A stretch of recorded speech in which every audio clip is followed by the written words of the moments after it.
Welcome back to the Gritty Glitter Badger podcast, where I like to treat life like the contact sport that it actually is. I'm Krista and I'm your host. And I want to today I want to talk about Christmas like we're programming a holiday gathering like it's a CrossFit competition, because let's be real, sometimes it feels like it is. So you know that moment when you walk into your family's house and we've all, at any point in time in our lives, right? I have talked to a lot of people who have felt this. You walk into the family's house and immediately your shoulders, like just creep up to your ears, like you are tense, right? Tight in your chest. And, maybe you're mentally calculating how many drinks you need to have in order to survive versus how many, is too far and you're going to do something that you regret. And maybe perhaps it's when every conversation feels like a max effort lift and you've got really crappy form. So, yeah, that's what I'm breaking down today. I want to talk emotional burpees, conversational thrusters, and why your stress hormones at the dinner table rival anything you've experienced in the gym. But here's the thing, just like any WOD workout of the day, you can train for this, you can strategize, and you can have a game plan that doesn't involve fake food poisoning or maybe even the old Irish exit. So maybe it's grabbing your pre-workout, maybe it's, getting your coffee, maybe it's getting a cup of tea, whatever it is, just I would say, let's just keep it mocktailish. And let's turn your family dinner from what could be a potential sufferfest into something that you can actually survive with your sanity intact. So let's cruise on in to the topic of the day. Your family dinner is a CrossFit WOD, the complete survival guide to holiday gatherings. Okay, Badgers, I am about to say something that might blow your mind. Your family dinner is harder than Fran. And if you know what Fran is, you know exactly what I'm talking about. And I'm being serious here. At least with Fran, you know what you're getting. 21, 15, 9. Thrusters and pull-ups, right? You know it's going to suck, but it's a predictable suck. It ends, you can scale it. There's a clear standard for success when you do Fran. The family dinner, family get together. It could even be like the office get together, or it could be like, your friend get together, whatever it is. That's like showing up to a competition where nobody told you the workout. It's like the CrossFit Games. You know some of the workouts, but you don't know all of them, right? The standards change mid-WOD, and your judge is drunk Uncle Frank, who's been holding a grudge since like 1977. Okay, so here's the opening ceremony, right? This is your nervous system's first event. So from the moment that you walk through the door, your body kicks into competition mode, right? And Dr. Robert Sapolsky's research on stress shows that anticipated stress, like knowing that you're about to see certain relatives or go into a certain situation, certain people, whatever it is, right? This triggers the same physiological response as being chased by a lion or the saber-tooth tiger, like we hear often, right?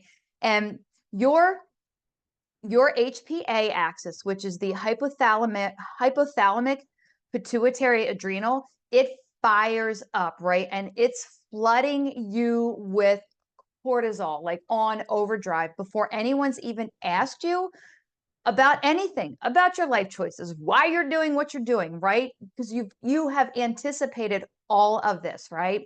So here's what's happening in those first 10 minutes. Your heart rate increases 10 to 20 BPMs, right? That's just warm-up territory. Your breathing can become shallow. It's like it leads to metabolic inefficiency. Muscle tension increases, it's those shoulders, it could be the jaw, it could be the tightness in your chest, whatever that is, it's usually different for Each of us, or it could be all of these things and other ones, right? Blood flow diverts from digestion. So it explains why everything really has no taste, or maybe it tastes like cardboard, or it's just not palatable. And there's hypervigilance, and this activates, and this is scanning for emotional threats like you would actual physical ones, right? Like you are on overdrive looking for all the things. So let's get into event one. So this is the conversational thruster, if you will. And the standards for this exercise is you maintain eye contact while lifting heavy emotional weight repeatedly. There's no rep if you break character. So you know what thrusters are, right? It's literally, there's dumbbell thrusters and there's barbell thrusters, and it is just a crazy heinous movement that combines a front squat with an overhead press, right? And that could feel like every loaded question at a dinner. So when are you going to get married? That could be the squat part of it. You're still at the same job? That could be the drive. Have you gained weight?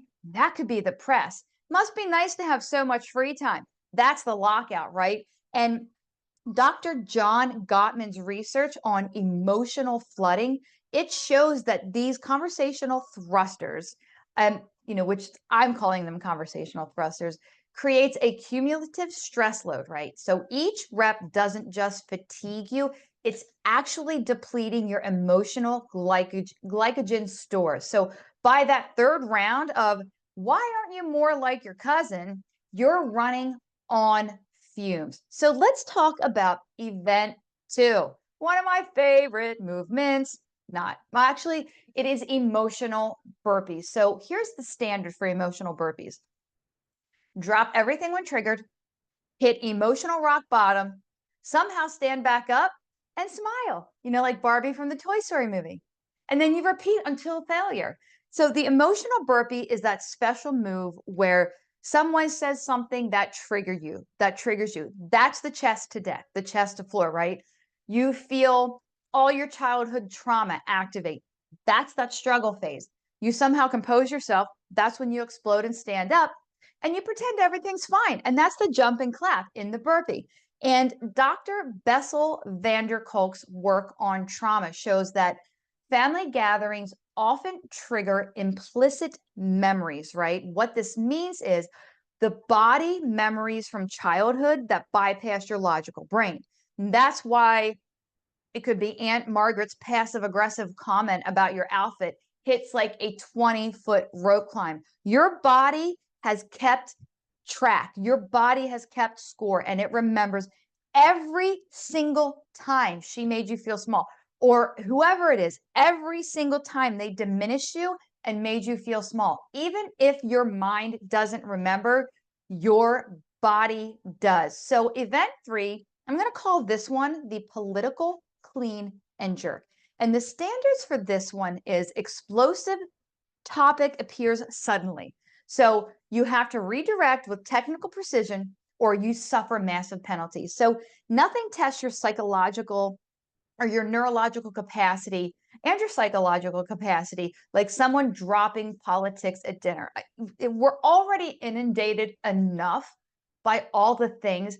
It's like, can we just keep some things out of the conversation and actually fucking enjoy just being here and having all of the things, right?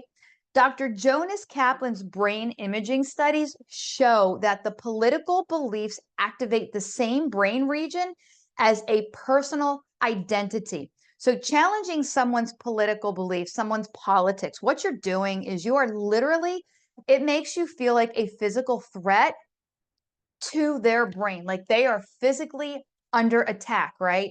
And the setup, so the setup in the political clean and jerk, recognize the loaded bar. So that's the conversational topic.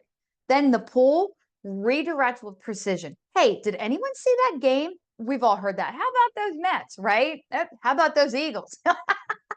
The catch would be absorb the impact without engaging.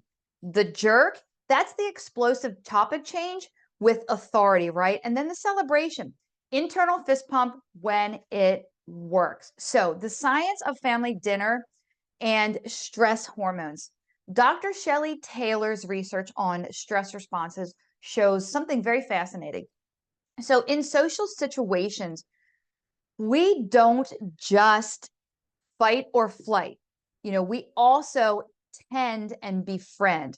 This is why you typically can find yourself in over helping in the kitchen. That's the tending part, and creating alliances with safe relatives. And that's the befriending. It could also be, drifting towards the dogs that are in the house, or even a safe corner, right? Like that's the befriending part. And bonding over like shared suffering with siblings, with friends, with whoever it is, trauma bonding is still bonding, right? But here's the kicker. Women show stronger tend and befriend responses. Honestly, I'm not surprised by that, which is why you'll find most women in the kitchen, quote unquote, helping. What it is really hiding while men park in front of the TV. It's not gender roles. It doesn't have anything to do with that. It's stress response patterns. So your cortisol at a family dinner can spike 250% above baseline. For comparison to this, just to give you an idea, that's higher than actual public speaking and approaching levels seen in an actual physically dangerous situation. And Dr. Sonia Lupian's research on stress memory shows that your brain literally cannot tell the difference between somebody in your family criticizing your parenting and being attacked by a predator. It's just phenomenal. When I was digging into this and reading articles and the research, how our body functions and how it is not discerning like we think it is. It literally is seeing things as physical danger. So the next event is event 4. And this one is the passive aggressive row. And the standards for this one is maintain steady state cardio while under constant low grade attack. There are no rest in between the insults. None whatsoever. This is the endurance event that nobody trained for. It's like rowing. It's repetitive. It's like doing long stints on the assault bike, the ass bike. For me, that's what I equate it to. It's repetitive, it's soul crushing, and there's nowhere to hide. Some examples of this could be, oh, you're eating carbs now. That is the stroke of the row or the push of the bike, right? Must be nice to afford that. That is, again, think about that. That's the bike just getting back at you. I remember when you cared about family. Well, we can't all be perfect like you, and there's so many more that are personal to us.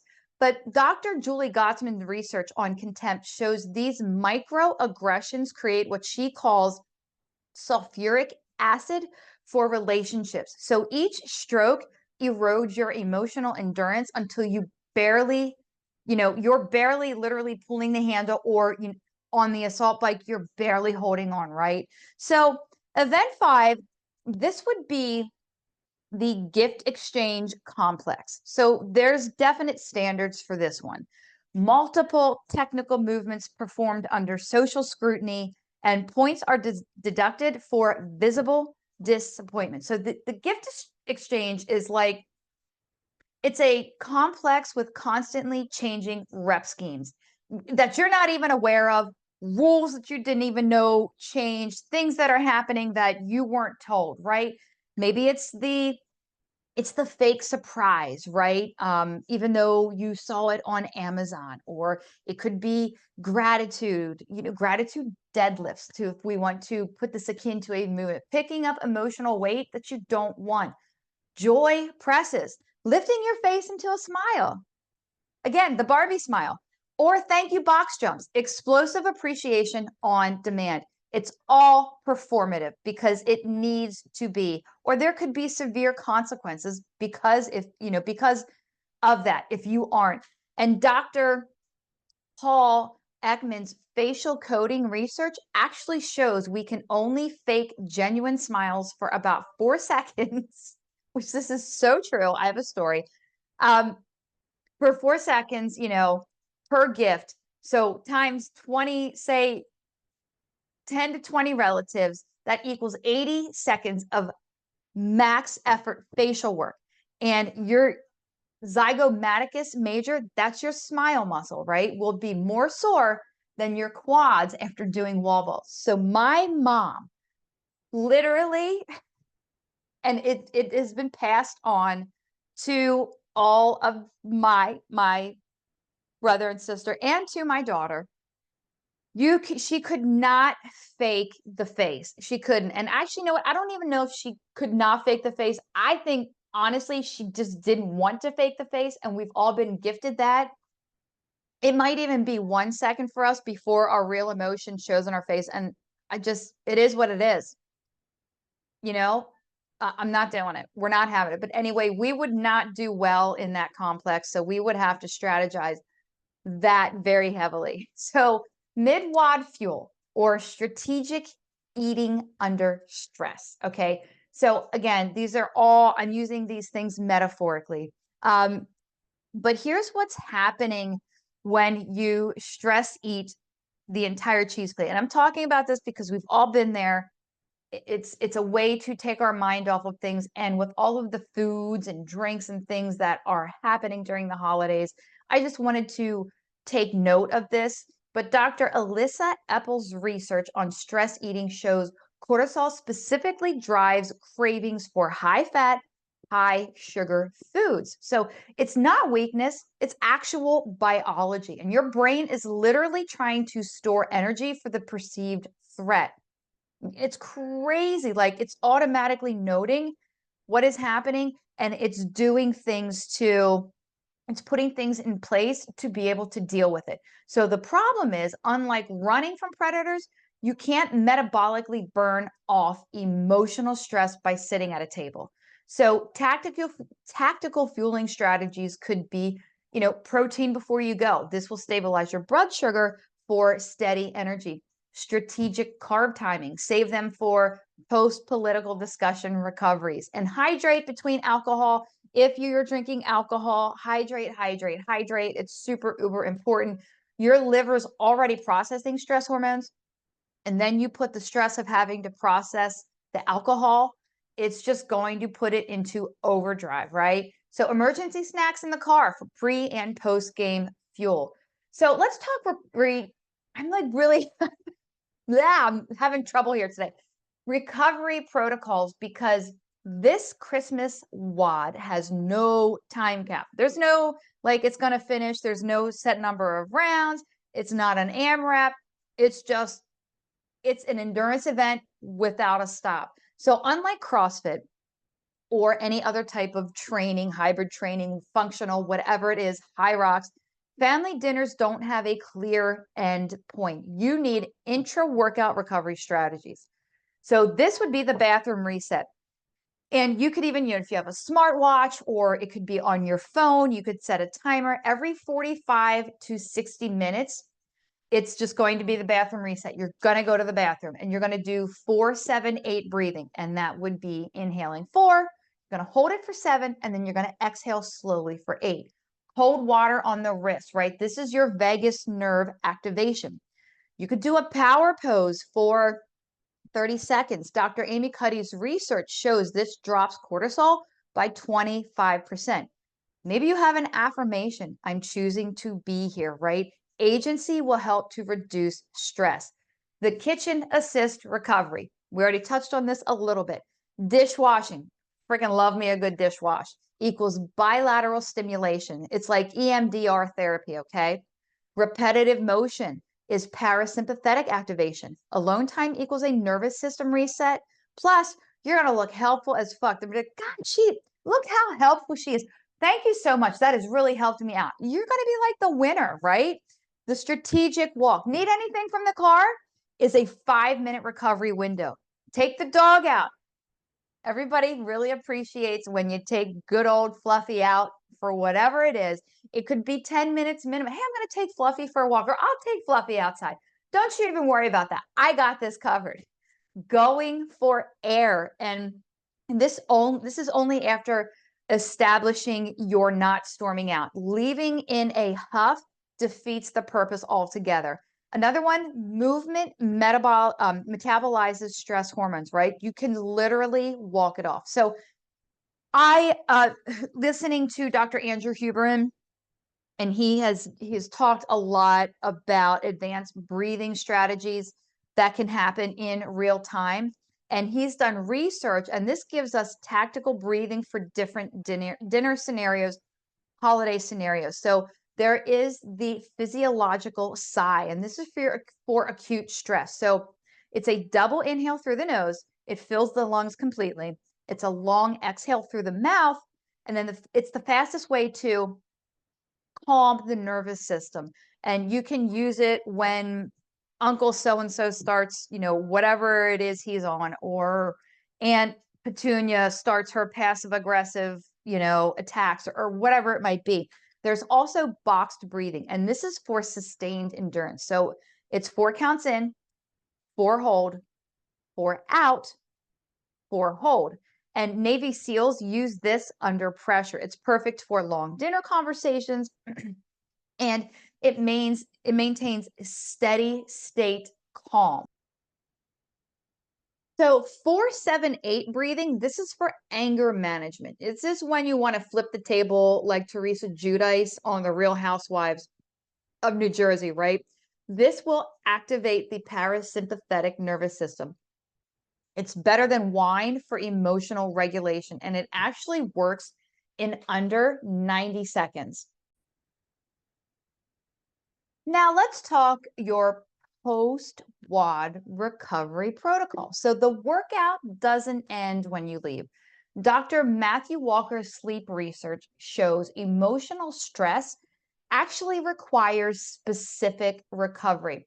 So immediate post-dinner, this would be that window of 0 to 2 hours, complete physical discharge. It could be run, it could be a rage lift, it could be clean, it could be dancing, something that involves actual movement, right? Hot shower with a cold finish. Journal 3 specific wins. Your brain needs success markers in that moment. It's so important for it to have those. No social media. I am going to be a stickler with this because comparing suffering, it helps nobody. Again, trauma bonding, it doesn't matter. It's still, your body is still taking in the effects of the stress hormones and that feeling the toxicity, the negativity. So no social media. Now, the next day, this would be that 12 to 24-hour time period. It's, sleep in, as much as you can, even like 15 minutes sometimes. It's amazing what that can do for you. And this helps the REM process emotional memory, right? Gentle movement. It could be yoga. It could be a walk. It could be, maybe it's easy biking or, things like that. Also have a nutrition focus. Your gut also took a hit. That's something that we don't talk about enough. And then connect with chosen family. Connect with the tribe who you actually want to be around, right? And it reminds you why you survived. Then there's the integration phase. And this is that 48 to 72 hour time frame. You're going to process with a safe person, or maybe you have a therapist or a doctor that you talk to and trust, right? Identified what, triggered those deepest reactions, and then plan modifications for the next event and celebrate that you fucking did it, right? You survived the huge event of the day. And the real MVP move, rewriting your standards. Here's what nobody tells you about family dinner WODs, right? You get to judge your own reps. Success isn't about perform, it's about completion. Did you show up? That rep counted. Did you survive without causing permanent damage? That's a PR, baby. And Dr. Kristen Neff's self-compassion research shows that the worst damage from these events come from our own judgment, how we speak to ourselves, how we grade ourselves on it, right? And about how we handle them. So stop no-repping yourself for having feelings. We are human. Stop penalizing yourself for needing recovery. Now, I want you to have some new competition standards. Showing up means you're brave as fuck, right? Taking breaks, that's smart programming. Setting boundaries is technical proficiency. Leaving earlier, even if it's the Irish exit, is knowing your limits, and choosing not to go equals an elite athlete decision-making process. And remember this, elite athletes don't do every competition, right? They choose events that are going to serve them in the future, that are going to serve their larger goals. And if this family dinner WOD doesn't align with your training season, what I mean here is your mental health, then DNS, did not start, right? It's a valid score. So, all right, Badgers, let's bring this home. Your family dinner is a CrossFit WOD, whether you knew it or not. But here's the thing, you're not competing against your relatives. You're not even competing against yourself. You're just trying to complete the workout with minimal damage and maximum wisdom. And here's what I want you to take away today. Every athlete has a game plan. They know their weaknesses, they fuel strategically, they take planned breaks, and they prioritize recovery. Your family dinner deserves the same respect you'd give any max effort event. And this week's homework, yeah, I'm kind of on this homework vibe lately. Before your next gathering, write out your game plan. Which events are you going to participate in? Which ones are you going to scale? What's your recovery protocol? Get specific, get strategic, and get your game face on. Because here's the truth. You can't control the workout, but you can control how you approach it. And sometimes the biggest PR isn't lifting the most weight, it's knowing when to drop the bar and walk away intact. Keep showing up, keep breathing through it, and remember, every workout ends, even this one. So until next week, stay gritty, stay glittery, and when in doubt, just count your reps in your head. Nobody can judge what they can't see.